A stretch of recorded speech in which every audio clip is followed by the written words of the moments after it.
We are already in it now!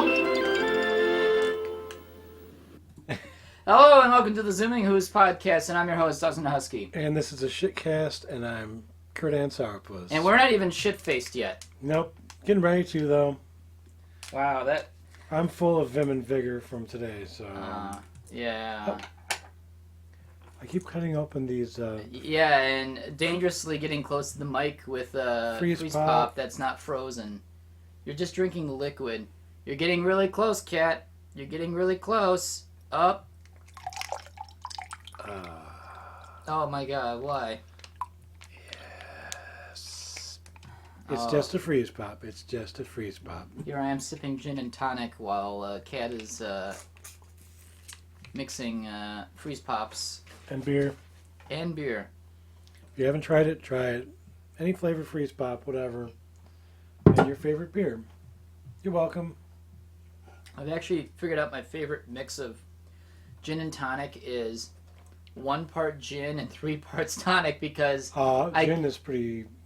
Well, it's the one thing that I hate the most about gin is the infused flavor that is gin. I like the way how it tastes. I don't like the way how it tastes, if that makes sense. I get it. Is there a bad aftertaste to it? Bombay Sapphire, if you... Oh, Bombay Sapphire. Yeah, I was expecting that to be tasty. No, in fact, it's all the infused. Yeah, it's infused ass, basically. Yeah, it's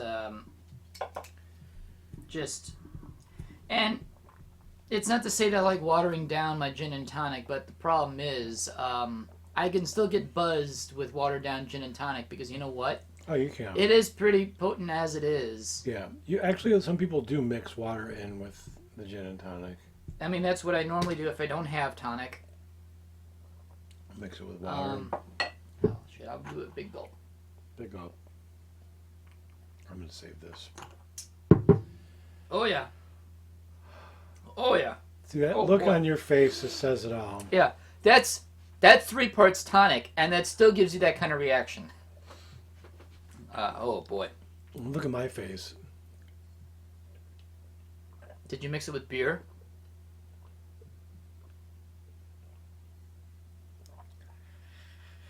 Okay, it's a typical cat face. Yes. Okay, so... Over half this beer. You know what? I'm going to move this thing before... About this much of that beer was in there. Oh, wow. Don't confuse my gin and tonic with your water. I won't.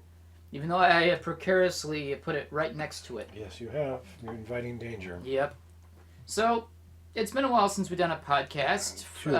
Too long. It's been too long. It's just, May has been a crazy month of doing stuff. Every single weekend I've got plans, whether if they were something I planned or not. It's just, this month's been a little bit crazy because of the good weather. And I'm hoping...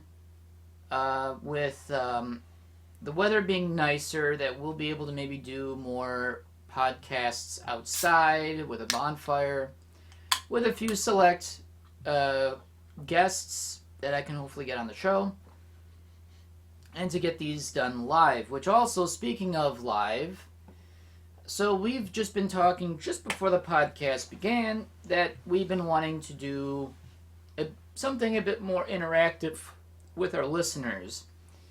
And all 3 of you. All 3 of you, yep.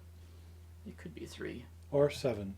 It could be 7. Well, actually, there are 15. Or 15. There are actually 15 that actually listen to us, but I figure to get interaction, because there are people that do love our podcast, that enjoy listening to it, all of 3. I feel like the next podcast we should probably do should be done live on YouTube through a stream, which I have been able to do, and you know what? Works just as well. I may just do another protocast. I might do one protocast just to experiment with the editing part before we do any serious episodes. I may just want to experiment with a stream and then seeing if I can maybe like pre-record the title page that you're currently seeing right now with the intro song. Mm-hmm. Seeing if I can actually shoehorn that in at the beginning of each stream after it's done. That means you get the enjoyment of listening to the podcast when it begins officially, and with title card before seeing our glorious faces. And once I clean up my room, which, gotta admit, this past month's been bad for cleaning because I have not had a chance.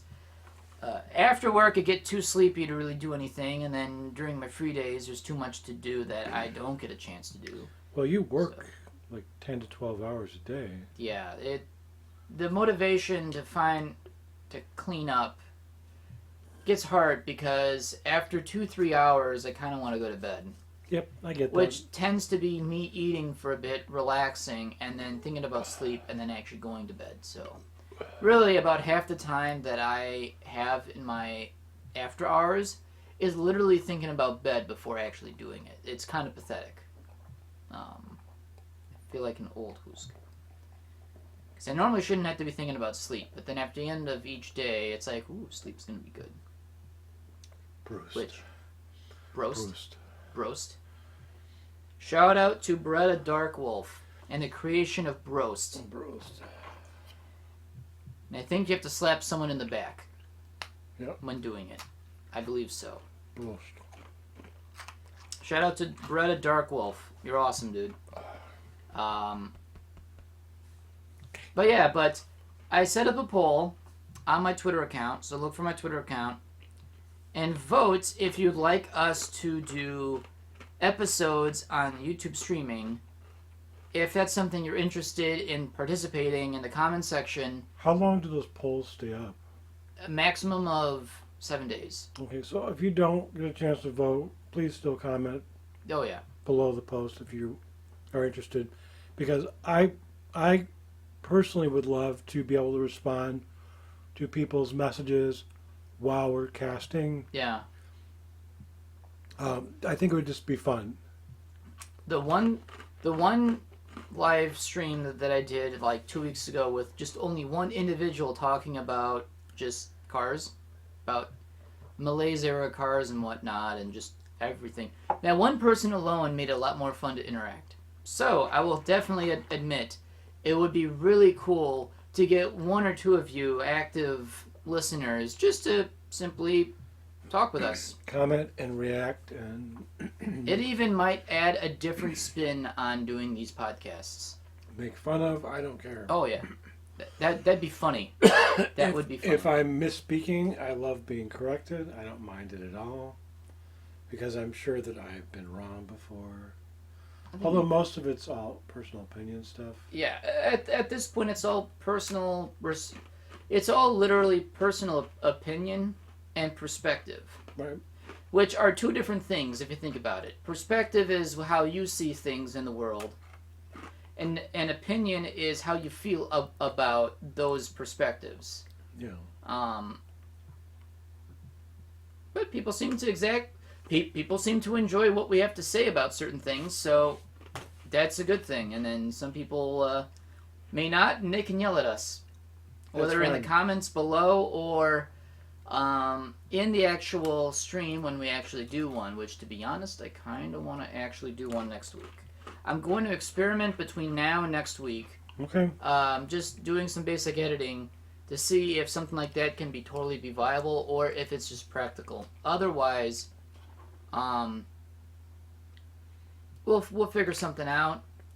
Because normally we just record this on my laptop and then we upload it later, which is all great and fine and dandy because now we have recorded episodes saved on the side on an external hard drive that we can, archive for posterity and whatnot. Don't touch it. It's cute. It's like a gray kitten. Aww. It's a nub. So, Our microphone is a nub. I want to lift the nub. Just like, I'm going to talk to this nub. Tell us your secrets, nub. I want to get inside you. Tell us your secrets. So please, on my Twitter, vote, see what you think about it. Hell, even comment us about what you may want to see us do, perhaps.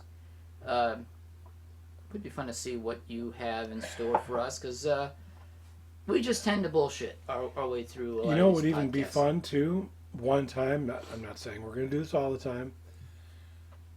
A shot cast What's a shot cast?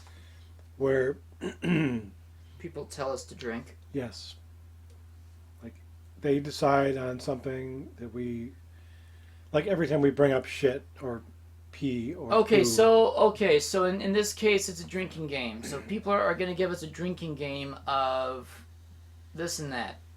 Yeah, would be That sounds fun. dangerous, but at that point, it had to be on a Saturday. Because at that point, Yes, so we're not working the next day. yes, I don't want to be drunk and driving a bus. You don't have to. Actually, to be honest, at your last Walmart store, there was a guy who was drunk on the job anyway, so Yeah, it's just you driving there and back is dangerous. right.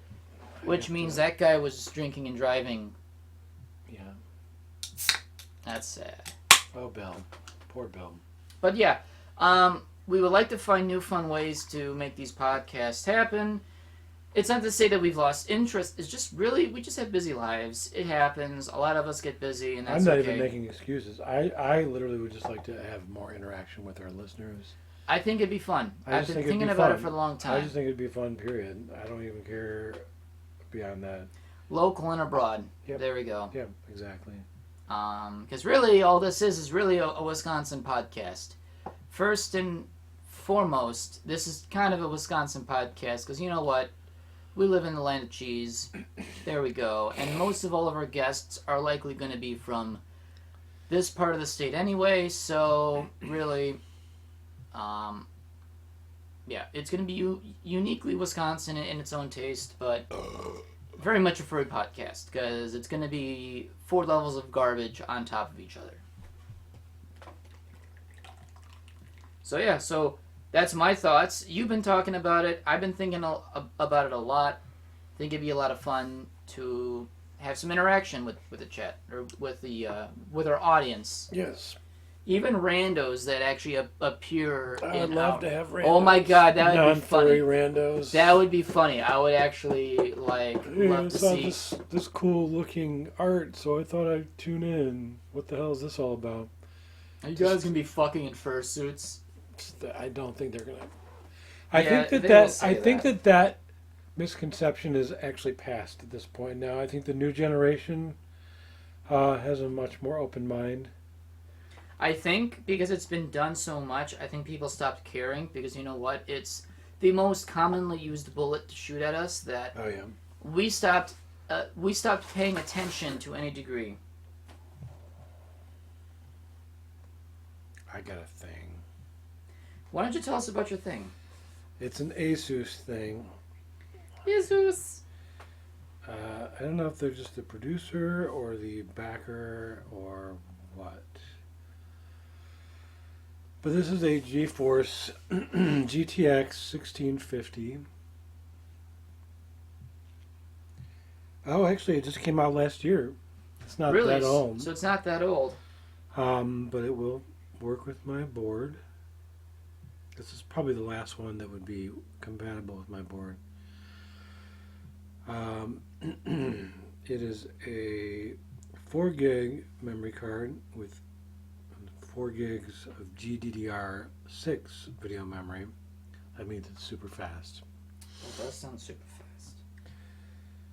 The only thing I'm a little disappointed about, it only has a 1 HDMI output, so I have to, if I want to hook up the projector to it, or if I want to hook this up to the projector, I have to use the DVI. If I want to do multiple displays, otherwise I have to switch things plugged into it, and that fucks things up. But yeah, I'm looking forward to this. I would like to very much do VR, as I've been talking about, like every other podcast. And according to the requirements for podcasting, according to the requirements for podcasting, I'll be able to podcast with this. Yeah, that'd be cool. I mean, not podcast. I mean VR. VR chatting. I'm a little buzzed already. So yeah, do with that what you will. that's some pretty exciting news as far as all of the technologies. So look out, Cooper Tom. There's going to be a really annoying cat in all your VR. You're only going to hear Apologies ahead of time. There's going to be a lot of hissing. Also, in other news, dear friend, our democracy just had a near-death experience. Thank goodness it was near death, not near life. I keep getting these mailings for... So, explain the premise of what's kind of going on with these junk mails. It's scams. It's scams disguised as like backers for one political party or the other to take advantage of people who are gullible and want to help with whichever party they affiliate with. So they play upon their heartstrings and then they ask for, yes, I agree. This is a little mailer thing that you mail back to them. We must protect the courageous men and women, who risk everything to protect our democracy and the public good. That's why I support the Government Accountability Project and all your work on behalf of whistleblowers with my gift of, I think you can gift them something.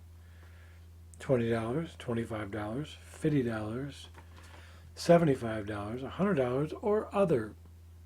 They'll take any amount that you'd like to give them because these people are scam artists. And my poor mother used to fall for this on a monthly basis. See, that's... And every time she would give money to one cause, another one would show up. Related. Yeah, it gets pretty annoying. Related to the same thing, but a little bit different. But I guarantee that money was all going to the same person. I guarantee it. Guarantee. And she would act like it was a job.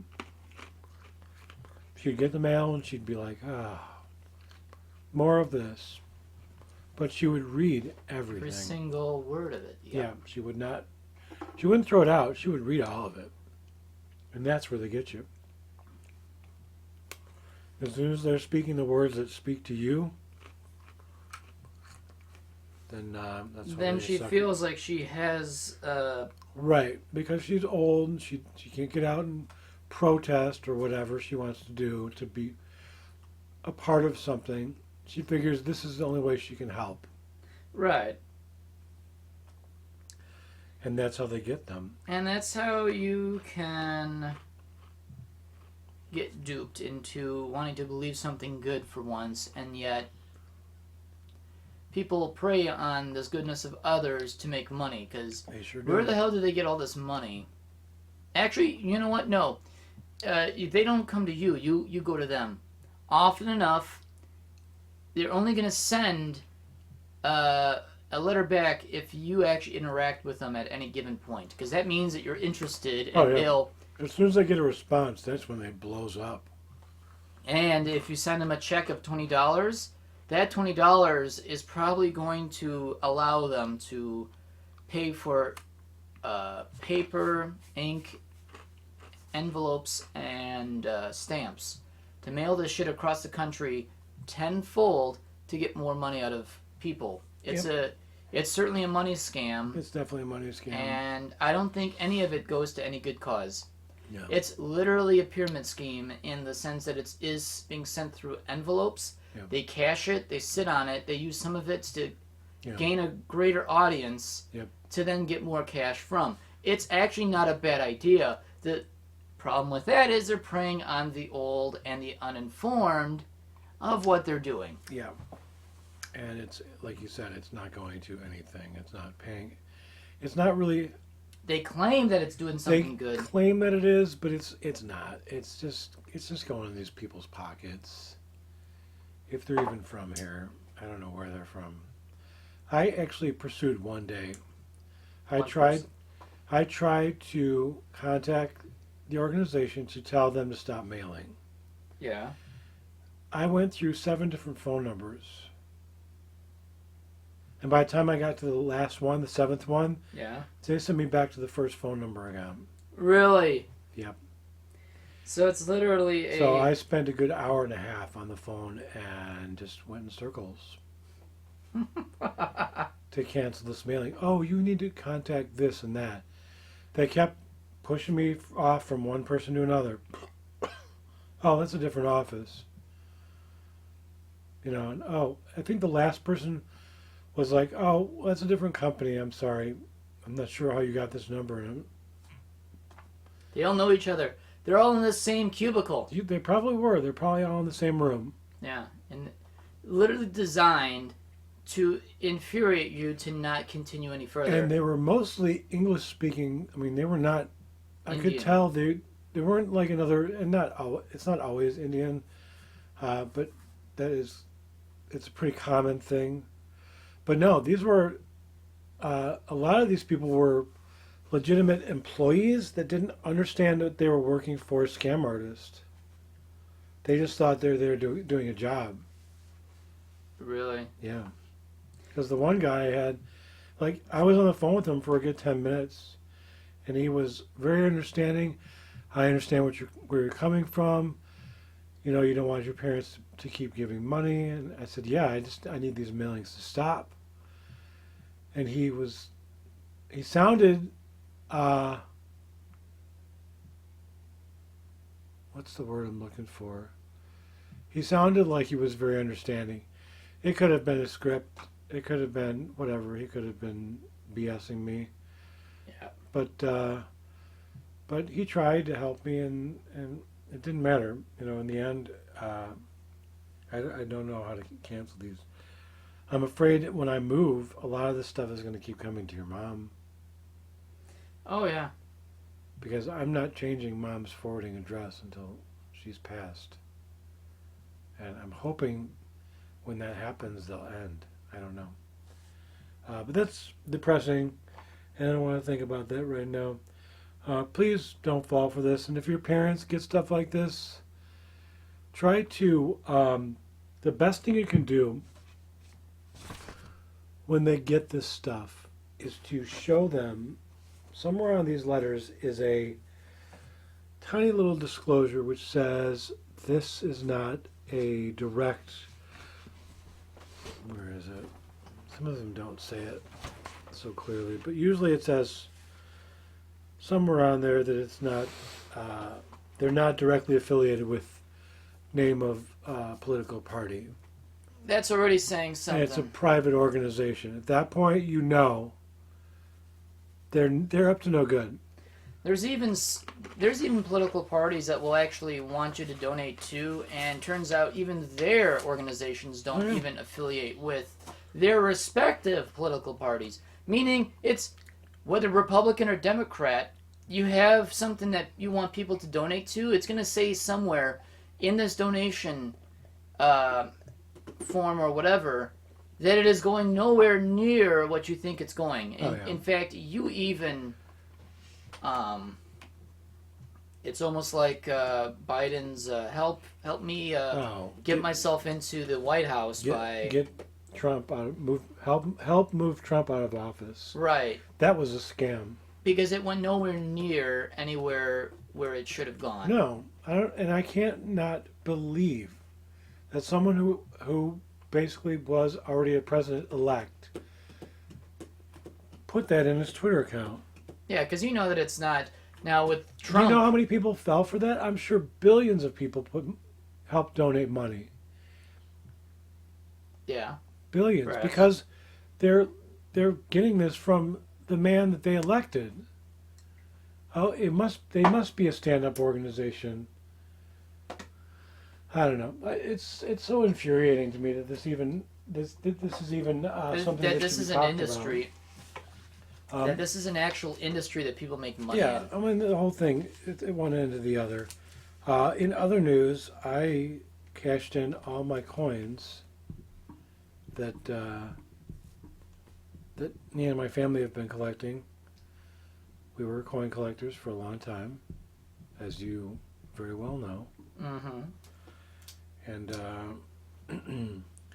apparently it doesn't matter when you do it because they're only looking at what was used to make the materials and the actual coin itself. Right. If it's a truly silver coin, you get paid X amount of money. Same with gold. Same with nickel. Same with a buffalo nickel. Which amazingly, you got 7 cents out of a nickel. Yeah. Which is pretty amazing. I mean, that's 2 cents more than what you thought you were getting. Yeah. And that's because back in the old days, they didn't think to cheapen the cost of manufacturing the money because they were using it, they were pressing those coins as face value, Yeah. the value of the amount of material that they used to make it. Yep. This is why the US dollar has depreciated in value, That's a joke. because we don't use the same value of materials as proportionate to the money that it supposedly Based represents. on, yeah. It's our own government's fault, is what In I'm saying. 1913, taking us off the gold standard in 1913 is supposed to make us competitive. You know what? It made our dollar worthless. Yeah. Every other currency is based on some sort of standard, silver or gold. Yeah. Since we've been off the gold standard, yeah, there was still buying power within the dollar until 1968 for ordinary people. But even still, among other currencies in the world, it was kind of perfectly useless. Yeah. And look, here's something that I think about. Look how many times in the last decade they have reprinted and changed up the design of our money. To make it interesting. Well, not just to make it interesting, to protect against counterfeiting. Counterfeit, because the... Yep. Oh, yeah. Frankly... They wasted a lot of money redesigning Money. Yeah. Wasting money to redesign money. Isn't that saying something that you have to counterfeit money in society? He's getting all the toasts. To make it in this world, that some people counterfeit money to fake other people's money. Yeah. But some people counterfeit money to get by. If they can, if they can actually scam someone out of $20 to get them by, Yep. they would do it because, hey, it wasn't $20 they didn't have, but it was $20 that they still got through and got away with it. Yeah. And the thing about that is, and this is really the most interesting part, how advanced our technology is, with 3D printers and everything, you can print from your own house with a special printer our money. The only thing you won't ever be able to represent or replicate, I should say, Is the watermarks is the watermarks and that strip. and the $100 bill. Yeah, not just in the 100. It's not just in 100. Oh no! Oh, It's in 20s. It's in 50s. it's in tens. It's even in 10s. Oh. I think it might even be in 5s now. It's just not in the 1s. No, this is so. And I'm sure, I guarantee you, that $100 a day of the money that we take, if people do pay in cash, at least $100 worth per day is counterfeit still. Some of it is very good counterfeit money too. Yeah, it's convincing. And you when you're busy, you don't have time to check every one of them. I mean, I don't work a register anymore, thankfully, for one of that reason. Actually, I don't like to work registers for 2 reasons. And I'm slurring my speech a little bit. Judge me if you will, I don't care. I don't like dealing with counterfeiters. And I also do not like dealing with shortchangers. Yes. Oh, I hate that the most. I hate that so much. They pull this stuff where they... Hey, my wife used $100. Can I pay you with $500 instead? Not even that. It's very simple. They'll be like, Okay, your total is $18, and they'll give you two 20s, Mm-hmm. and they'll say, "Can I get, 3 5s and 5 1s back for that extra 20 I gave you?" Seems simple enough, right? Mm-hmm. Total was 18, so now you're giving them 3 5s and 5 1s plus their change, right? Mm-hmm. Then they take one of those 5s and they say, "Give me 5 1s too." And somewhere within all this negotiating and asking for change, they slowly take all the money back Mm-hmm. from you because it's still sitting out. Right. Because they catch you before you put it in the drawer. Right. The Hoosk is making all sorts of bag noises. That's usually my job. Yes, it is. Now you've got me snacking now. Sorry. It's important. Kind of snack a little bit. Snacking is not my thing. A little bit but of salt. I'm forced to. A little bit of salt with the alcohol helps absorb some of the alcohol. Mm-hmm. So yeah, dealing with these shortchange artists, and it is an art. It is an art, but it's also a terrible, terrible thing. So yeah, I don't like working registers. I will never work a register again in my life if I can help it.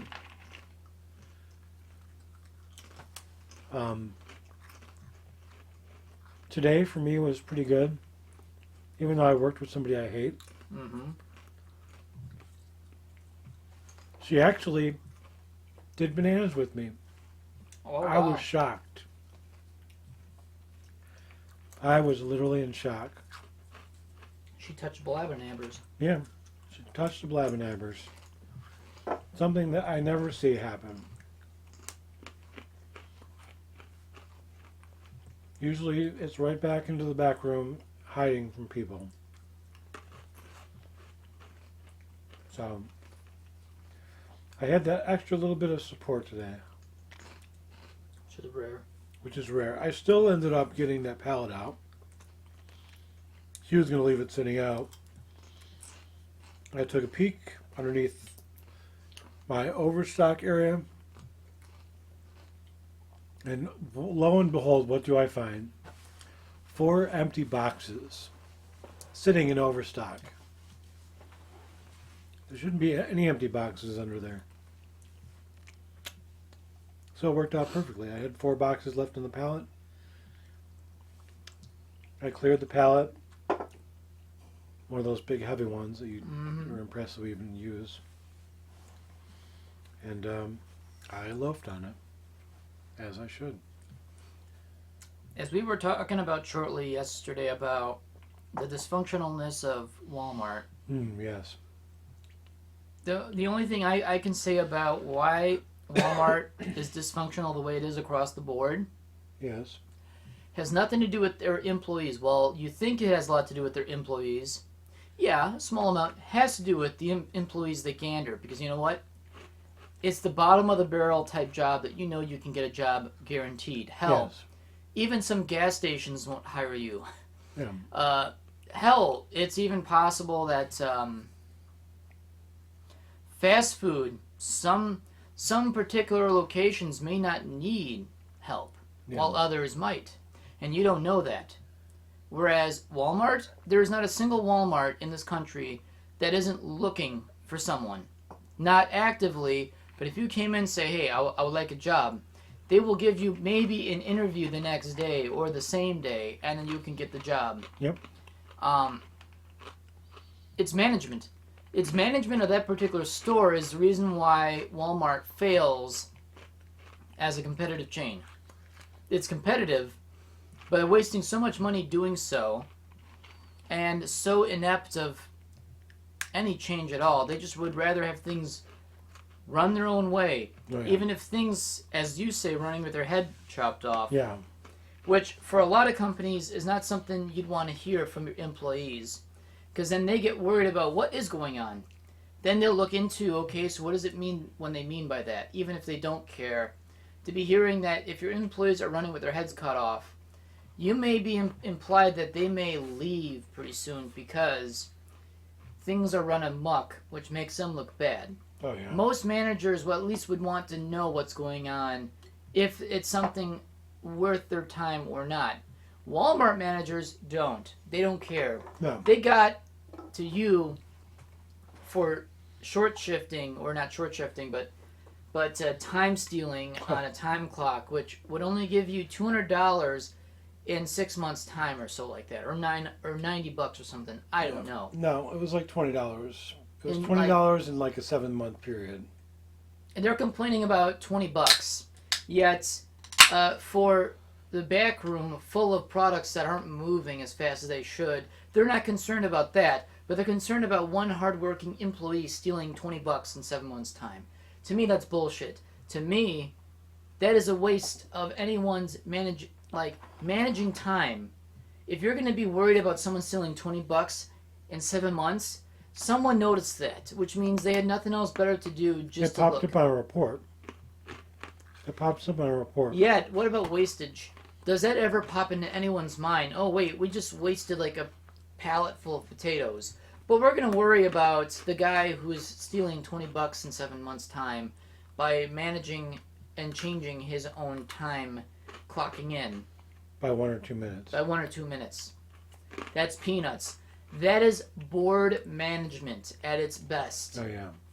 And they're wasteful at what they should be more worried about is stuff wasting in the back that should be selling, but yet they're worried about their best employee stealing $20.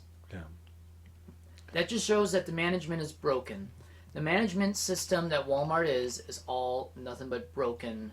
Yeah, because none of them care. They're just there to collect a paycheck as well. And that's even worse so than their employees, because they're the ones only going by just to collect a paycheck. Right. Well, here's the kicker with that. Yesterday, when I wasn't there, and it was Carol by herself, we had a corporate visit. Yeah. And she got all this help. Out of nowhere. Out of nowhere. Hmm. Because someone from corporate was going to be coming in. Probably because they knew how much a sham the store is, that they had to check it out. Here's the kicker with that. They always make demands. And the store manager always knows. Well, the store manager will basically, anytime there is a visit from someone higher up, his job is on the line. Yep. So that's when he decides to walk the store and see what needs to be done. Where are our weak areas? What still needs to be done in each department? Everything. All the things that should be worried about at all times are only worried about when someone from higher up is coming in. You know Which what? is why half the time those people never even show up anyway. They literally say they're going to, and then they don't. Oh, wait. From corporate. Yes. And this time they did. I don't know if they did. You know what? If you're doing a corporate visit, fuck giving them a heads up. Oh, yeah. I want to Show see up on the spot. I want to see that store as it normally functions. The problem is this. They don't. Those guys do not want to see how that store normally functions. It's not their job. It's So not even their people job. from corporate are inept if they're doing They're living in a dream world where they want these perfect stores looking perfect when they're there. That way, it looks good on them that store is running the way it's supposed to be running. It's all about protecting their own asses. It's just like when we do our computer stuff for our inventory each day, and we tell the computer what we still have in overstock. Mm-hmm. If I have 7 crates of asparagus, literally 7 crates of it, just in one day. So maybe in the course of 3 or 4 days, I've accumulated about 21 crates of asparagus. Mm-hmm. And like 3 crates of those bulk lemons, which each thing of lemons has 70 lemons. So that's 210 lemons sitting in the back room for two or 3 days. And we have to tell the computer what we have still in back stock waiting to come out. And the computer is supposed to do kind of an analysis. What have you sold and what's still left on the floor? And if there's enough room and enough has moved, it will tell me to pick 1 crate of lemons out of the back room and put it on the floor. But here's the thing. It doesn't stop there. It keeps trying to pick and pick and pick. So now it's telling me to pull all 210 lemons out and all 21 crates of asparagus, even though I only have room for 6 crates of asparagus, which I did that. There used to only be 3. I literally widened it so we could double up the amount of asparagus we can have on the floor. Thanks to me. You're welcome, Walmart. It's only because of me. It's been like that for 5 months now because of me. And it's helped. It's actually helped our back room a little bit. But the thing is, every time we tell the computer, no, I don't have room for this on the floor, it's full, that shows up on a report because we cancel that pick. So now the management comes to us and says, stop canceling picks. Because it's showing up on a report. Because it does what? Makes them look bad. Yep. Because we're not picking things out of the back room like they think we should be. Yeah. We know what will fit out on the floor and what won't. I would much rather, and this is still true, this is a daily conversation for me and my coworkers, I would much rather be accurate to our numbers so that they don't keep over-sending us stuff from the distribution center. Mm-hmm. That's why I have 12 crates of avocados. 12 crates. Do you know how heavy they are? And I lift 3 crates at a time. Each crate is 20 pounds. Aww. So I'm moving 60 pounds of avocados just to put in the new stuff way in the back and put the old stuff in the front. So, yeah, I cancel. I don't care if it makes them look bad. I want our numbers to be accurate, so they don't keep sending us too much. Mm-hmm. Carol plays this little number game where she picks half of the thing and then puts it back in, and I'm like, why do all that? All you're doing is protecting their asses. I don't care. And the thing is this, too. Us 3 are the only ones that do capping, which is basically telling the computer what's in the back room. Mm-hmm. Everybody at night, they never touch it. They don't tell it anything. They don't say what's in there. Yeah, it's all down there. Yeah, they literally do not do it. So when we come in the morning tomorrow, the computer doesn't know what we have in the back room. Mm-hmm. So all the freight that I get tomorrow, it's just going to say, send it all out.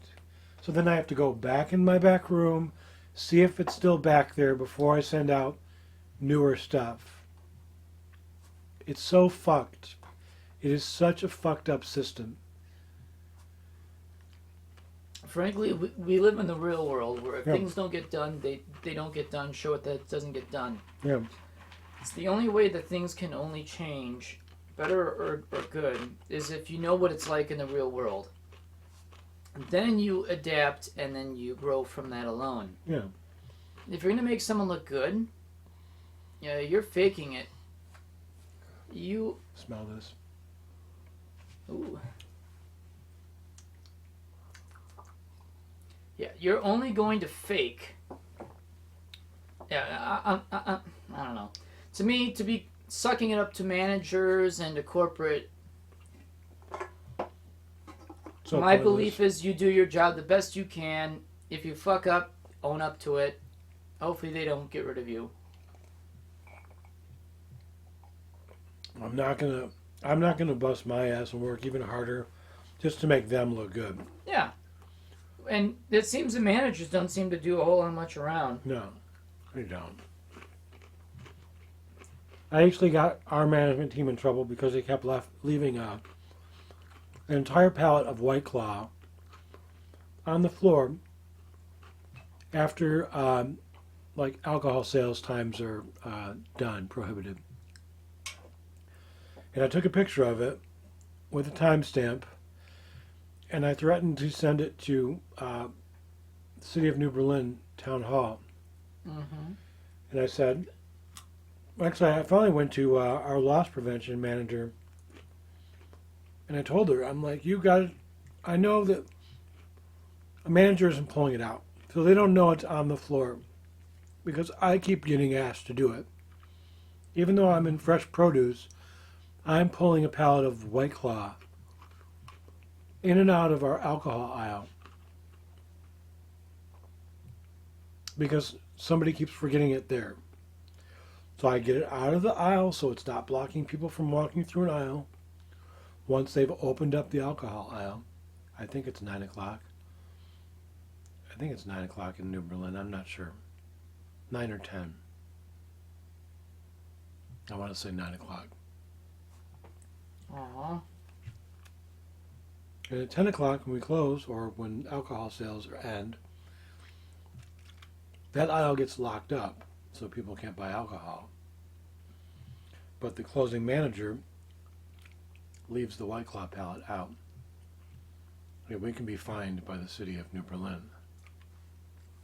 Oh, I bet. We will be. And I finally put it to her like that. I said, we can continue to play this game, or you can get on your management team and tell them that they need to put that White Claw pallet away. I don't care if they didn't pull it out, but put it away. Because I can't be there at 10 o'clock at night to put it away.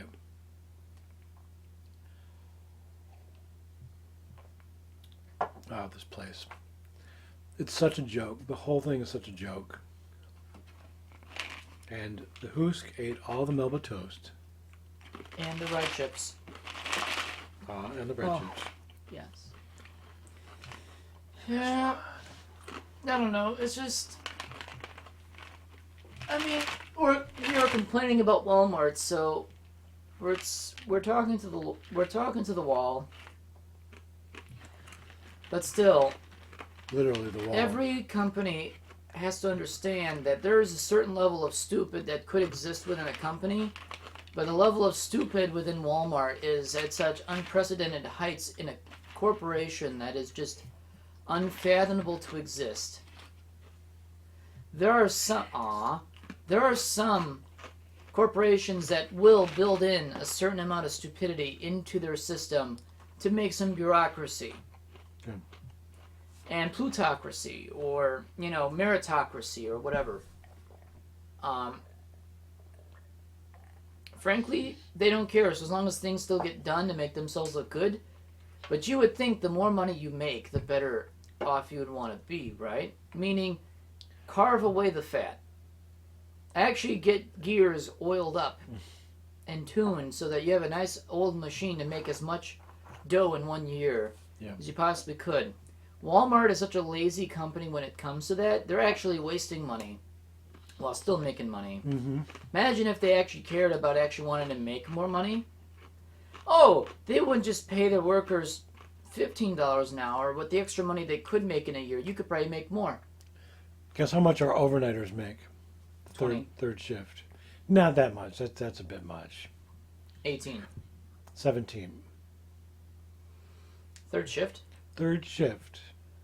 I didn't think there was a third shift at Walmart. There is. And my store there is. It's just the store's closed by then. Yeah. Actually, no. I think that one... I think it is a 24-hour Walmart, right? Our store used to be 24 hours. But it's not anymore. But the pandemic killed that, huh? Yeah. I think eventually they're going to bring it back. That's interesting that it's not 24 hours anymore. Yep. But it's $17 an hour. 17.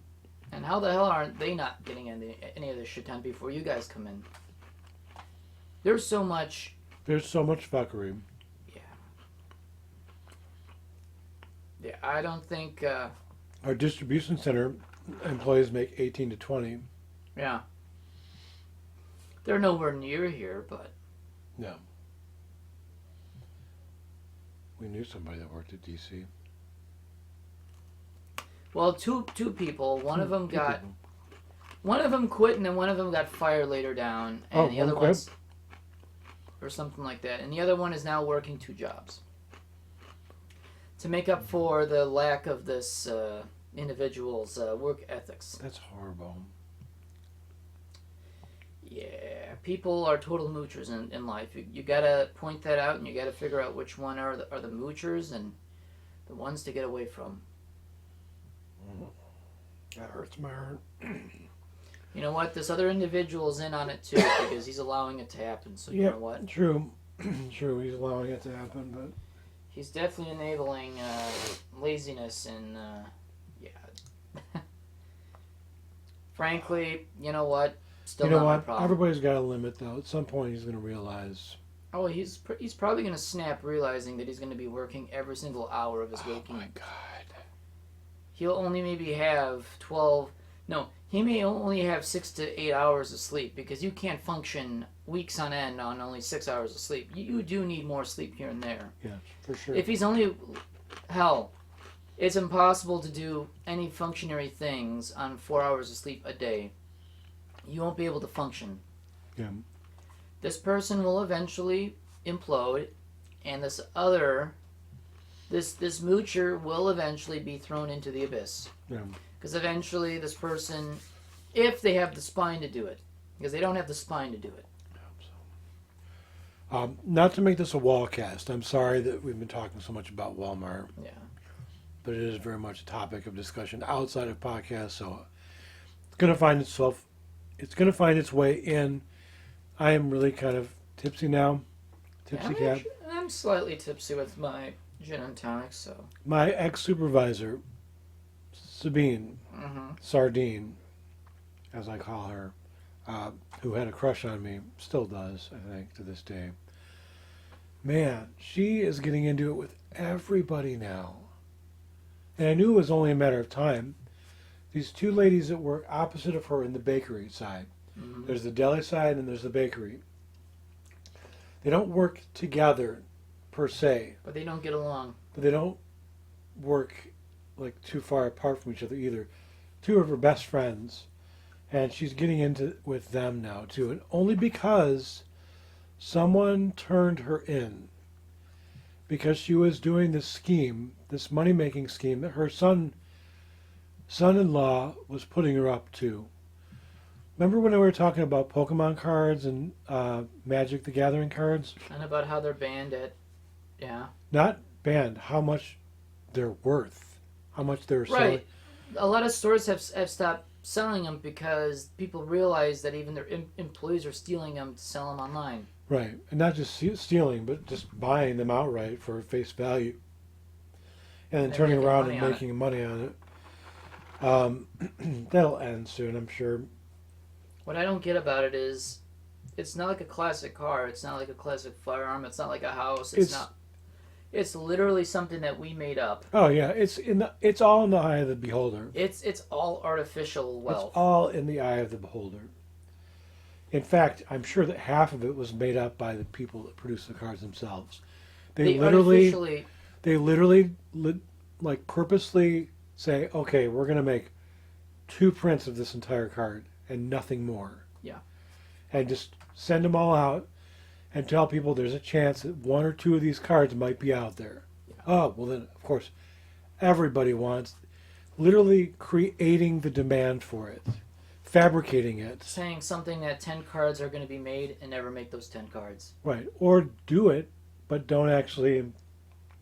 And have people buy them out in their thousands. Oh, sure. Exactly. Great way to drive sales. Oh, yeah. Super smart, for the people that produce them. That's why capitalism is evil. Oh, yeah. It promises way too much, but to the consumer, it delivers very, very little. So we have these 20 guys that line up in front of our store every Thursday, today, to buy these cards. 3 or 4 hours before we even open, they're out there waiting. Wait, what? Wait, 3-4 hours? Before we open. So when the doors open, do they run in? Yes. Where are these cards located? When you come in, there's the self checkout area. Yeah, it's there. Right on the other side of that wall is all the baseball, football, Pokemon, Magic, all the cards there. And they literally run for that. And yes. Take as much of it. Well, we finally put a limit on it, so it's 1 per customer, but they just bring friends, hand them money, say, buy this for yourself. They wipe us out every time. Here's the thing. What does Walmart care? Because they're selling, whether it's sold to one person or 20 different people. It don't matter. It doesn't matter. It's money that they're making, period. They finally. It doesn't make any sense. It doesn't make any sense. You know, at least at a retail standpoint, your product is moving. So who gives a fuck? Yeah. You know, if you're pissed that they're making money off of it, then up the price. Walmart has the ability to do that. We change prices daily on produce. If I get too many watermelons, they drop it down to $2 each. We don't have enough watermelons, $8 each. So then that way people don't thinking they'll either buy what's there. Corn is 10 cents a piece right now. 10 cents. Do you realize how cheap that is? It's cheaper than walking. Way cheap. Usually it's 50 cents each.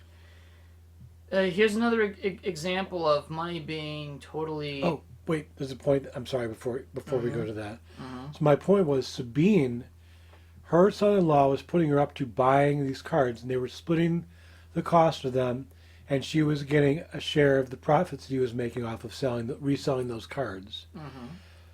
And she was getting first dibs because she's an employee. She would catch the vendor coming in the back room and say, "Hey, can I get one of those?" And the vendor would say, "Sure." And then she'd clock out. She'd go to the register. She'd buy it off the clock on her own time. Somebody that she works nearby ratted her out. So her supervisor came to her and said, "I don't want you buying those cards anymore." Really? So she's actually buying them before even anyone else does? Yes. Wow. So today, man, did she get into it with one of her fellow coworkers, Sandy, who I've never trusted. In fact, and I frankly don't trust any of those women because they all backstab each other on a daily basis. When Sabine was out on COVID leave, I said, "I call bullshit. She's a bullshitter. I don't believe a word of it." And Sandy was like, "Really? You think so?" And I'm like, "Yeah, I don't believe her. She's a bullshitter. Her shit stinks just as much as everybody else, and she doesn't act like it. That's a bullshitter." So I don't know if I planted the seed in her head that she's a bullshitter, but man, I'll tell you what, those women backstab each other on a daily basis. So today, they got into it, and Sabine was she's very passive aggressive about it. What did she keep saying? She kept saying that she wasn't talking to Sandy. She was talking to the lady I work with. And then she would say, "Why are you talking to me?" Or "What are you talking about?" And it just kept going back. They kept going in circles with the conversation. It was really kind of awkward to even listen to because there was no rectifying of it. They did not rectify. There was no apologies. There was no rectification. There was almost no point to it. It was fucking stupid. But it came down to somebody ratted Sabine out on buying these cards, so she doesn't buy the cards anymore. She also plays music when she works. Somebody ratted her out on that too. Now she can't listen to music.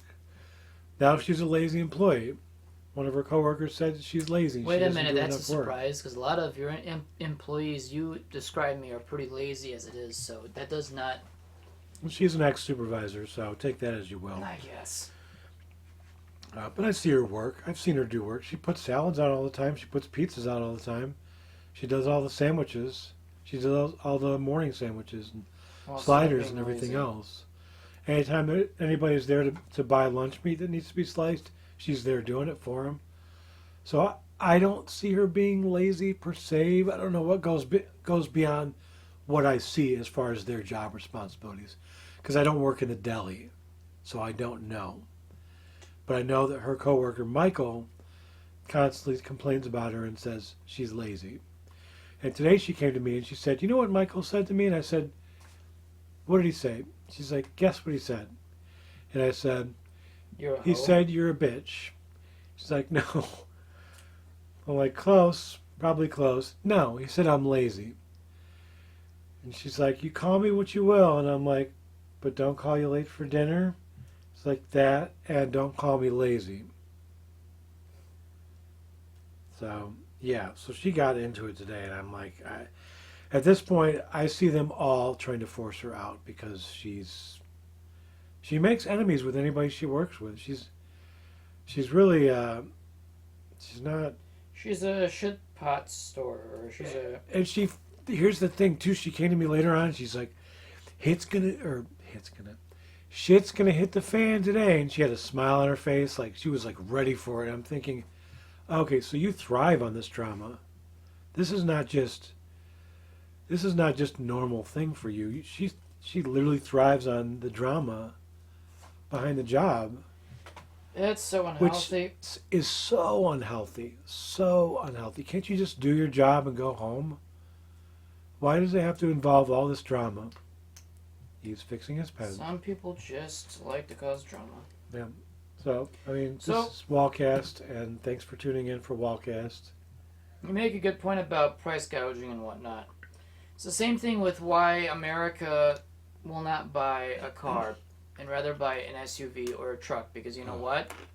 Profit margins are higher on vehicles that are popular. Oh, yeah. And remember a day when you can buy a bare bones car for almost next to nothing? Most manufacturers don't like the idea of making a bare bones car with zero options, because you know what? There's no profit behind it. We're living in a very expensive world where manufacturers and corporations are outpricing everything out of our reach. We had a Datsun. My grandma had a Datsun. Yeah, and those are pretty bare basic cars. No power steering, no power brakes. I mean, the thing the one advanced thing it had was it was an automatic. Didn't even have AC. We drove that Datsun to Great America with 6 people in it. That's impressive. 6 people in a 5-passenger car. Well, that was a Datsun B210. It was a white thing. It had one of the floorboards was rotted out. I figured. It was just it was barely running. It was a hazard on the road. The thing is, though, back then, manufacturers can make a profit on any car that they sell, because you know what? Options and higher trim normally would sell for even more. But now Americans are so expected to get a car with everything being standard. People don't get the bare basic car anymore because you know what? They want all the bells and whistles, which I will say this. I like power mirrors, I like power windows, I like power locks. Beyond that, anything else is an extra that I can live or live without. What other options are there now? Obviously, the nav system is pretty much kind of premium audio, premium wheels, sports, anything sport model. Spoilers. You can order a Toyota Camry with a sport package, and a Toyota Camry was never meant to be a sporty car. No. It was literally America's. Actually, it was the Honda Accord as America's popular sedan. Yeah. And you know what? Americans want sporty image. They want either luxury or sporty. Not just American. I'll tell you right now, I've got friends overseas that are also sadly in that same boat, but a lot of them are still tied down to conventionalism that we don't have anymore. What's was it Mustang GT? I mean, GT is a trim level, so it's just Mustang. Actually, Mustang GT could just be the base model at this point. Yeah, it was a Grand Prix, I think, or something. Oh, no, that's Pontiac. Okay. It wasn't a Pontiac, it was a Mustang. It was a Ford Mustang. There is a GT package, but if you call it Grand Prix, Ford Mustang is considered a muscle car by all rights, right? Yes, in the sense that it's in the same sense that a Toyota Camry can also be a sports car or a sports sedan, which, depending on what you put in it, maybe. So what's a higher end version of a Mustang? Is like Mustang. a Shelby Mustang or whatever it's called, or I have a friend GT350 or whatever. I have a friend from Armenia who lives in France, and he is infatuated with American muscle cars. A lot of people are because it's seen as a way of success, Yeah. and it's something to be cool to be seen in. I remember I recently took a picture of a Ford Mustang, and I said, I thought of you when I saw this. His response was, I appreciate the thought, but please only send me a picture if it's a Shelby or better. Really? Don't think of me when you just see a basic Mustang. Shit, that's I was like, I'm sorry, Eric. My mistake. some people are basic bitches. Oh yeah. He's just got he loves American muscle cars. There are Gives him Americans like it literally gives him a boner. there are just Americans that will say, if it doesn't have any luxuries, I don't want it. Yeah. Oh yeah. So that mentality goes well beyond just our soil. Well, fair enough, which is actually kind of amazing because in Europe, well beyond. every single car you can option out without air conditioning at this point still. Yeah. In America, air Which conditioning... is shocking to me. Which is actually shocking here is that air conditioning comes standard on a lot of cars now. Yeah. And you can't even say cars anymore because it's all SUVs, crossovers, and trucks. So really... I'll get it later. What is that? It's the mother puss. It's just manufacturers want to make profits, which is understandable because companies are there to make one thing, money. I understand that. But when the only thing you make is out of the reach of many Americans as far as like cost, but that means Americans are dumb enough to get out a car loan to pay for such things. You know what? No, this one's yours. Okay. I almost did it. And luckily it's not gin and tonic anymore. But Americans will get an auto loan and a lease for a car that they obviously cannot afford. Yeah. I was lucky enough to even afford the car I ended up buying. And that's 15 grand. I'm going to say it out loud. I paid 15 grand for my car used. And you know what? Maybe 10 grand was what I needed. But I knew I wanted a bit of extra new car just to get me by for a lot more longer. Because I don't want to keep buying a car every 7 years. I'm going to pee. I'll be right back. Okay. So, I don't know. It's just... Americans want the fastest and the greatest, which... I get that. But there's a lot more to life than just greatest and the fastest functionality. You want something that's going to be reliable, which a lot of modern cars these days aren't reliable. The one thing I hate about modern cars is how fast they are from 0 to 60. And as a bus driver, I can tell you this, it is not a good thing to have a fast car from 0 to 60. Your average Camry should not be doing from 0 to 60 in 4 or 5 seconds. It should not happen. Here's my reasoning. As a bus driver, I can't even get into lanes fast enough without having someone zoom around me. I end up going into a parking lane or a bus lane, not being able to get into a driving lane because some of you fast fucks with these cars that tend to go a lot more faster than they ought to. I can't even get... I get into people's way because they're driving too fast. But not just that, from a standstill, they zip around me and I don't even have a chance to even get into a lane that I want to get in safely. It's just not safe, in my opinion, to have a fast car these days. Back in the day, for a muscle car, of course, if you're spending double what an ordinary basic model car would cost, I would better hope it would be much faster than a basic car. But when every single damn ordinary car has a 0 to 60 time in less than 7 seconds, you are actually a hindrance to all of society as far as getting around. Because when everyone can go the same speed from a standstill as you can, like everybody else, you're going to be smashing into a lot of other people just getting somewhere. And you know what? Buses, we can't compete with that. In the city of Milwaukee, you don't need to be doing 0 to 60 in 3 seconds when you should really be doing about 15, 20 miles an hour in the city. But if you're doing 50 miles an hour in a chance that I can't even actually move over, that pisses me off. There's certain things in society that people's expectations should be dropped, should be lowered. You want to buy a compact car, fine, yeah, it can be stylish, it can be nice, it can be luxurious. You don't need 250, 300 horsepower, which I don't know how many compact cars have that kind of power rating. But if you need to be going from 0 to 60 in 4 seconds, you don't need... There is nowhere on planet Earth that you need to be there in such a short amount of time. There is no reasoning.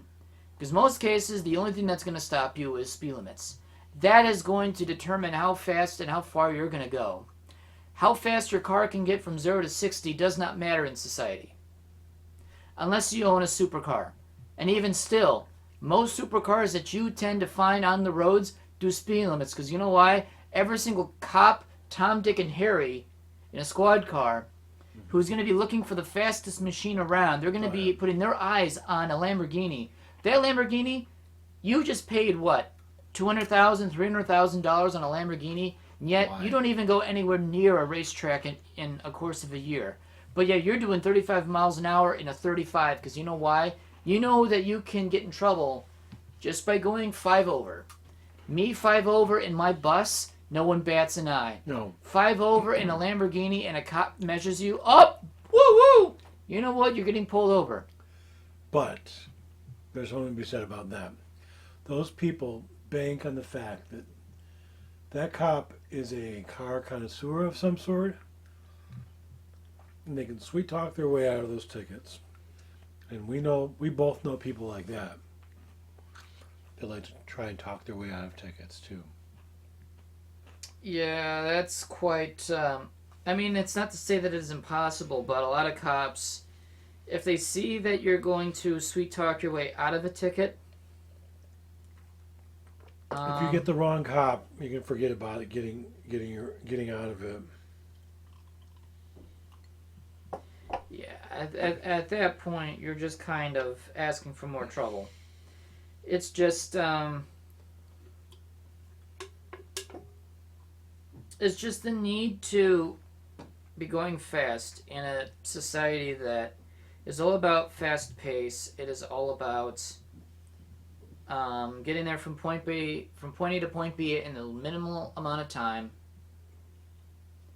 Yeah, I understand that, but you now put yourself and others at risk by going fast. Yep. And in my line of work, I see idiots all over the place going fast in locations where you shouldn't go fast. And you know what happens? The most spectacular accidents I've ever seen. Oh, yeah, I'm sure. Cars that are totally unrecognizable beyond any Twisted. recognition. Yep. Vehicles upside down with their roofs collapsed. Yep. That's because people going so fast, these cars are only designed to have an impact of 35 miles an hour and slower to be survivable. Yep. Car manufacturers are not required to make cars safe at 55. No. It's not a requirement, No, because it is otherwise... that means people are going to even speed even faster, because now they have the inclination to go faster. Because they think they can survive anything. Yeah.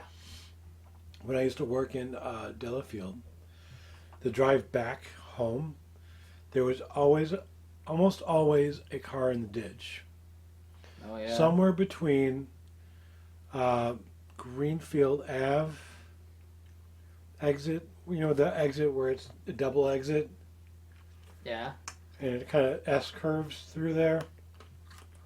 There was almost always a car in a ditch, and usually the cars were tipped over or upside down. And I'm telling you, like, you know how far from the highway? Yeah, like they literally were like 80 feet from the highway, 40 to 80 feet. What were they doing? Yeah, when you're that far away from the edge of a highway, you fucked up bad. Yeah. You're pretty much barreling down whatever and possibly getting rammed along the way by something hidden that you don't know, or rolling. Yeah. And at that point, if you roll your vehicle, you have spine issues for the rest of your life. And at that point, forget about it. That's one less fast driver on the road. Yeah. I'm sorry. But if you drive dangerously, you get what's coming to you. And you know what? A lot of them that I have seen in the streets of Milwaukee do. Yeah. A lot of them get so twisted up in their own wreckage, they have to cut them out of this ball of metal with wheels attached to it. I'm amazed they even survived that. Cars go fast. Cars go fast in general. I expect that. What about crotch rockets where they don't wear any protective gear? You know what? If they fall at 100 miles an hour, they become baloney. And you know what? I have no sympathy for that. I don't either. They're the ones that put themselves in that situation. I always think about us driving to sushi At one time? in Chicago, and that guy was probably going 140, 160. Yeah. He was there and gone. Like we were standing still, and we were going like 85 miles an hour. You are a speeding poos, and He buzzed by. he like buzzed that. by like we were doing nothing. Like we were standing still, like we were nothing to him. Yeah, which was... We were a video game obstacle to him. I'm actually He kind of was- glad he didn't smash into us, because he could was do... just weaving in between cars like we were nothing. At that speed, I wouldn't be surprised if he would be flung directly into us inside the car. Oh yeah. If he smashed behind us, he would have probably gone through the back window. He would be a smear on the highway. There would be like nothing left. Yeah. He would just be a stain. And frankly, you know, I'm sorry. Actually, I'm not sorry. That's my mom speaking. I am not sorry. You cannot drive like that, like you're in a video game, when there's older people on the road, people changing lanes. You cannot accommodate for all these different people. People are constantly changing lanes. You can't accommodate for that. And squeezing in between lanes on the line. Again, there are... I mean, you're putting yourself and everyone around you in danger. Yep. Don't do that. That's literally stupid. I mean, frankly, if you're doing something that you shouldn't, you deserve everything what's coming towards you. I am. It's like our acquaintance, or not really acquaintance, but the individual that we both knew. Yeah. Getting in trouble with the law. Oh yeah. He has no one else but to blame himself for that. Nope. And if he continues doing the things that he has done, Shouting and at then people? gets what? Driving through bad neighborhoods and shouting at people? Where they may or may not be armed and looking for trouble. If you're literally looking for trouble, you know, again, you're going to get what's coming to you. Yep. All you need to do is shout at the wrong person. Yep. Someone who may not have all their marbles, Someone who's having a really, really bad day. or just having a bad day. It could be anybody. Mm-hmm. You catch that one wrong individual, and you get a bullet in your head. Yep. I'm sorry, but you're gonna get what you deserve, because they didn't need to hear what you had to say. You don't know them. You don't want to know them. So why are you yelling at them? Why are you saying things to them? You have nothing to do with this individual. You're just there to cause trouble. Yeah. And you're basing it all off the fact that you can get off because of your skin color. Yep. Or else even cops. There are a lot of black cops in Milwaukee. Yes, there is. And they take one look at you and you're causing a stink, and they'll follow you and say, "What the hell are you doing here?" And when they found out that your home address is an hour and a half away, Yeah. it's like, what are you doing here? If you have no business to be here, why are you here? Yeah.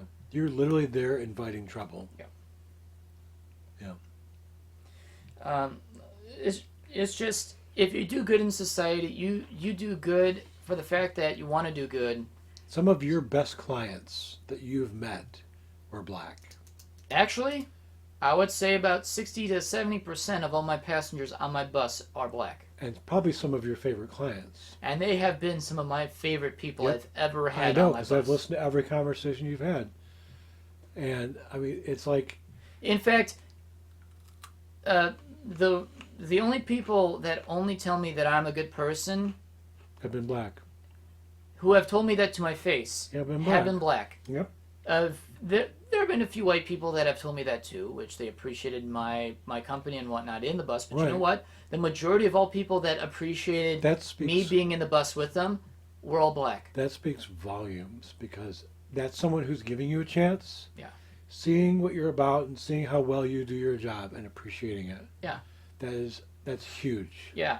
And it gives them a chance that maybe not every white person is a total racist. Yeah. Which is always a wrong thing to assume, but when you give them a chance to know what you're all about, then they can see, oh, this person's good, I don't have to worry about this person.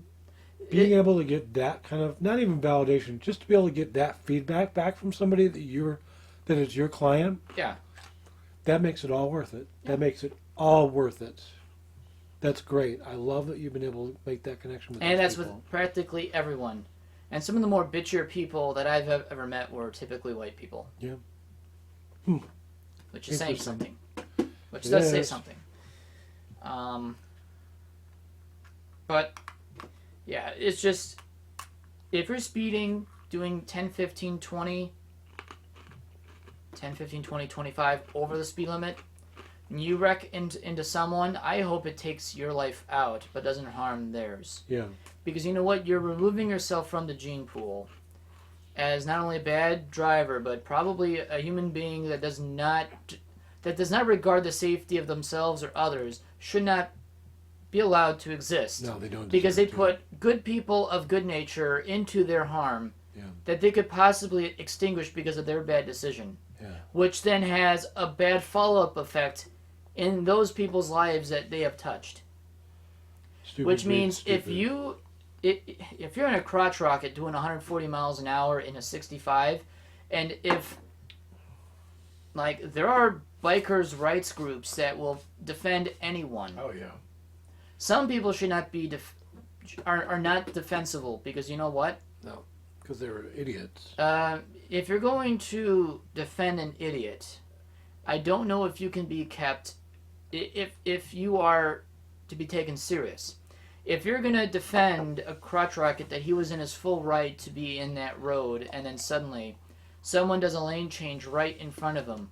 Yeah, at 65 miles an hour, he was within legal means of driving or riding at the speed limit, and someone wasn't paying attention. That's one thing. Right. 140 miles an hour, a driver cannot know what's going on, because a speck 200 feet away from you can be a speck. Say, oh yeah, there's a motorcyclist. Yeah. You know what? He's not even close. I'm going to make the merge. But to a motorcycle doing 140 miles an hour, he'll be there in 200 feet in about 2 seconds and cut that motorcyclist off. That's not enough time to be able to react. No, and it's not the fault of the driver. For either party, either party. Even us doing 20, 30 over in Chicago. It wasn't enough. That's still not enough time. No. It's just, people are quick to defend some really bad individuals in society that are only got into the situation because they allowed the situation to happen. They brought it on themselves. And you know what? I will refuse to defend anything to that nature, because you know what? If you're the ones that allowed this to happen, and the only thing that could have prevented it from happening was your own choice, then I want nothing to do with this person. If you're literally almost going 3 times the speed limit, it's all on you. Yeah. And if you think your vehicle still can withstand the crushing pressures of, or the crushing strengths of whatever speed you're going, which, if you're driving a car at even 100 miles an hour, if you smash into a concrete barrier, you're literally mincemeat. Yeah. Your car will literally accordion onto itself, regardless of how strong that car is. Yep. Even if it is strong, the impact will literally snap your neck. Yeah. You will, actually, that would be the most merciful death at that speed, is if your neck, you wouldn't feel anything by the time that your body gets crushed. Out. You would just see darkness. Yeah. And I don't want to be morbid about it, but it's true. If you're doing 100 miles an hour smashing into a brick wall, I would hope your neck snaps before your body gets crushed by jagged feel metal. All that pain. Yeah. For even an instant, because eventually it will kill you, but you will feel pain. And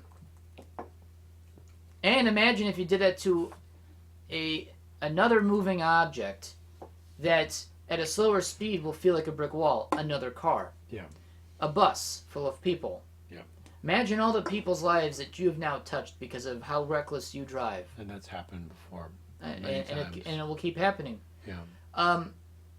Autonomous cars will be the same thing. People are going to put too much faith into the system too much that they're not going to be at all paying attention. The thing about autonomous cars is that you're still in the driver's seat, and in case the system fails, you're supposed to take over.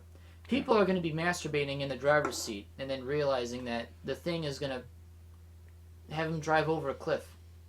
Because you know what? They're going to be masturbating and looking at a phone. They deserve to be.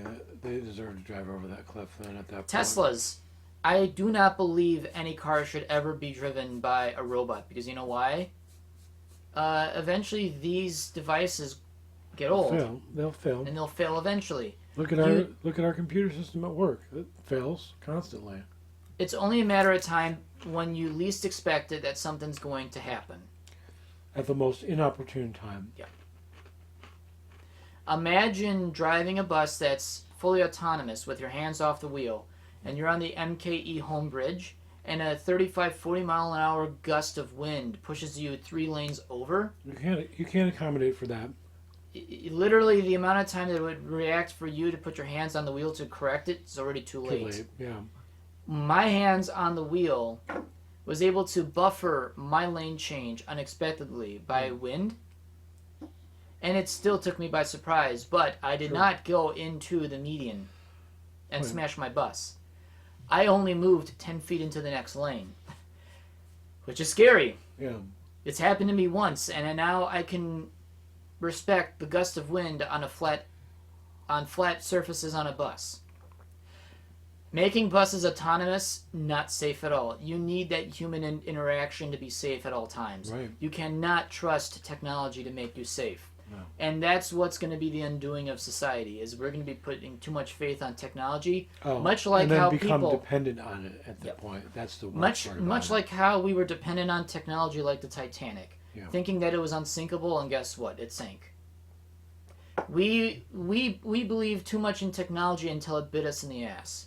Then all of a sudden, ship travel became a lot more safer. Where did they come up with that concept even that the Titanic was unsinkable? Because under 4 compartments, anywhere on the ship, or the first 4 compartments of the ship can be flooded and the ship will not sink. Or any 2 compartments side by side can be flooded and the ship will not sink. But it's split in half. No. The reason why the ship sank was instead of 4 compartments, it struck 5. Oh, it struck the extra one. It was one too many. And it made a domino effect of water spilling over bulkheads that were not sealed. That's right. So the one bulkhead was too much. However, the top of the bulkheads were not sealed, and they didn't go so far up. So it kept spilling. It kept spilling over to the next one, and the next one, and the next one, is what Thomas Andrews says. It's a mathematical equation. The ship will sink because one too many. Yeah. And that's when we believe that man could believe into technology, that it can do no wrong. I like the smartphone. However, there's going to be a day when this thing fails on me. Sure. I cannot rely on this all the time. No. You should not rely on software, because sometimes software freezes up. Sometimes software has a glitch, and sometimes software fails to work at all. Daily at my job. It is possible that an airbag in a car will not function, even if it may have been tested. They won't deploy. Maybe in 20 years' time, that airbag may not work. Right. It expires. It's not to say that it expires. It depends on how well it's... Right. The mechanism may fail. Yes, exactly. The mechanism may fail. It's a possibility that the mechanism can grow tired and may not work when it's needed. Sure. The bag may still deploy, but it may not at the same force to pretty much balloon up. Yeah, it may only balloon up halfway, and you're now still hitting the jagged insides of an airbag, which is actually pointy bits. The airbag is what saves you from hitting your face in the wheel and that center hub of the wheel, full of those little metal bits that you don't want to hit your face with.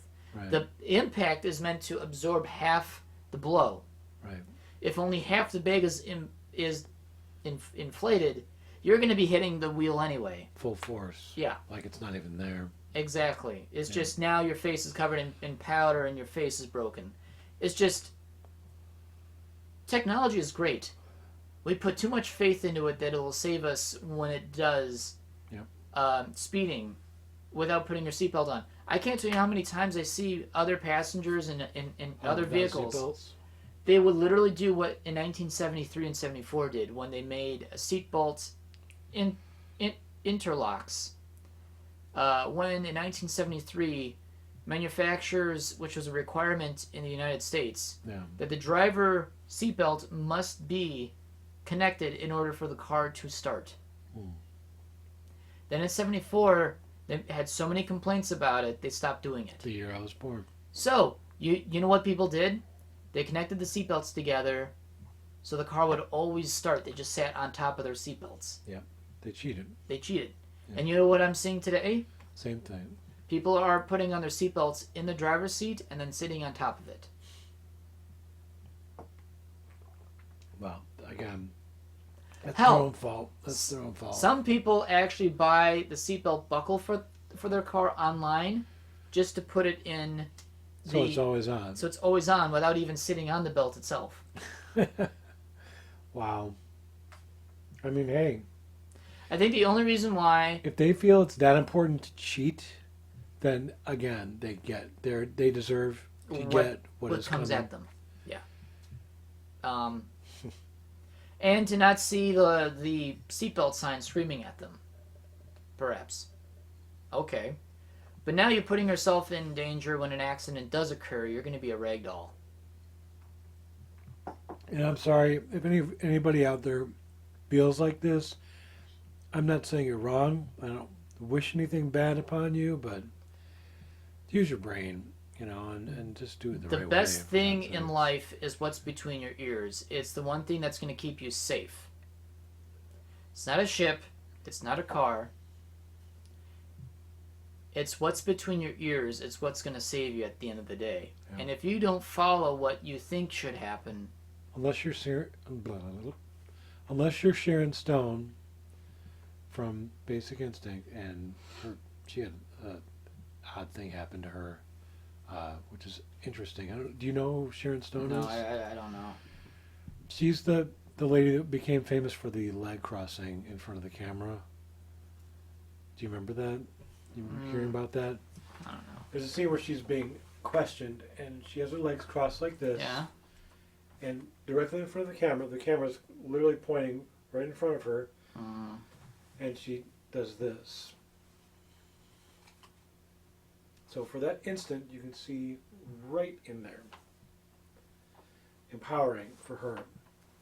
Because the director told her, take your panties off, because we can see them and it's distracting. She said, okay, I'll do that. So when she does that, there's a video of her talking about this moment, because this is what made her famous. The point is, this woman has been through it. Beyond that, she literally had her brain detached from her stem. You know how your brain sits, where it's the thinner part here and then it dips down here? Yeah. Okay, it detached and slid behind her eyes. Yeah. So weird. I've never heard of that in my life, but it happened to her. That is weird. I don't... Her brain literally slid like this behind her eyes. She's been through it. And let me tell you, she's an amazing person. Beyond like all the hype behind the sexual content for Basic Instinct, she's truly remarkable, and has survived all of this. Freaky. Yeah, freaky. Freaky, that's all I'm going to say about that. So respect your brain and treat it well. Oh, yeah. And listen to it. My God. And listen to it. If your common sense, if you have any, somewhere in your head says, maybe I shouldn't do this, maybe I shouldn't speed, maybe I shouldn't steal, maybe I shouldn't be a shitty employee, listen to it. Yeah. And do what you think is right. Should you go on a ship that says that it's unsinkable? Probably not. Probably not, because you're That fooling one yourself. time that they say that it is, It sinks. It sinks. Yep. When you say that a car is super, super safe, there is a limit to everything. There and is. it's not going to save you when you think it will. Yep. 'Cause everything is specific and to a limit. So. I've done it. I've done it. Aw. 3 beers Aw. and 2 monsters, and I'm still awake. Aw. Be proud of me. And don't let me drive anywhere. What do you think? Are we, I think that's a good time to end. I think we're good. All right, I think we talked quite a bit about and ranted quite a bit about society and whatnot. And, So. and the Walmart. And Sorry Walmart, for tuning in for this Wallcast. Well, this has just been another episode of the Zooming Hoosk Podcast, and once again, I'm your host, Dustin DaHusky. And I'm a drunk Sourpuss. Next time, we're going to try to experiment with doing a live stream and see how well that works. We would like to be a bit more interactive with our listeners if we can. Yes. I think it'd be a lot of fun. And we're just going to see how it goes. Would certainly like to do bonfire casts when it's nice out at night. I think it'd be fun to do the same thing. That would be fun. Just to kind of just enjoy the night, enjoy bonfire, drink, and just, blabble and whatnot. And barely see a screen, because it may either be far away from us or whatnot. It'll just be a red blob in the middle of the screen. So at least we have some plans and think what can be done. I think it'd be fun. So anyway, thanks for listening. We'll catch you next time, and hopefully it'll be a live cast, and hope you can make it. So we'll catch you next time. Bye.